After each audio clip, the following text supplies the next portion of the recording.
मी शेतकरी नागडे येथील रहिवासी आहे। माझं नाव भास्कर मुरलीधर साताळकर। दिवाळीच्या अगोदर सुद्धा कांदे विकले होते मी। 700-750 रुपये कांदे जात होते। आज 800 850 रुपये जाते, म्हणजे फारशी काही सुधारणा झालेली नाही। त्यामुळे त्याच्यात नुकसानच खूप झालेलं आहे, शेतकऱ्याचे सडघाण खूप झालेली आहे। त्याच्यात हे काही समाधानकारक भाव आहे असं काही वाटत नाही। शासनाला ही एवढी विनंती आहे आमची की बाबा याच्यात काहीतरी सुधारणा झाली पाहिजे आणि शेतकरी जगला पाहिजे, ह्याच्याकडे लक्ष दिलं पाहिजे बा असं।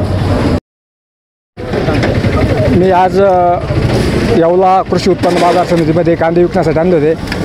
माझे कांदे आज 871 रुपये गेले आणि हेच कांदे दिवाळीच्या अगोदर विकले मी, त्यावेळेस 750 विकले।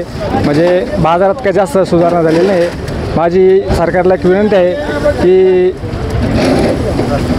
बाजार म्हणजे जास्त घ्यायला पाहिजे आणि जे दुष्काळ निधीचे जे पैसे आहे ते सरकारने त्वरित शेतकऱ्याच्या खात्यावर जमा केले पाहिजे। करू चालू। आज 10 दिवसानंतर दिवाळी 10 दिवसानंतर मार्केट सर्वकडे चालू होत आहे। आज 27 तारीख आहे, सोमवार। तरी आज मार्केटमध्ये बंद होण्याच्या पहिली आणि आता चालू झाल्यानंतर मार्केटमध्ये 200 ते 300 रुपये सुधार आहे। याला सर्वत्र कारण आहे पाऊस। सोलापूर जिल्हा, नगर जिल्हा, नाशिक जिल्हा, धुळा जिल्हा सर्वीकडे पावसाने लाल मालचे खूप अतोनात नुकसान झालं आहे। तरी जो बी आता लाल कांदा उर्वरित शिल्लक असन तो बी शेतकऱ्यांनी टप्प्याटप्प्याने माल विकावा। घाई न करता माल न विकू नये।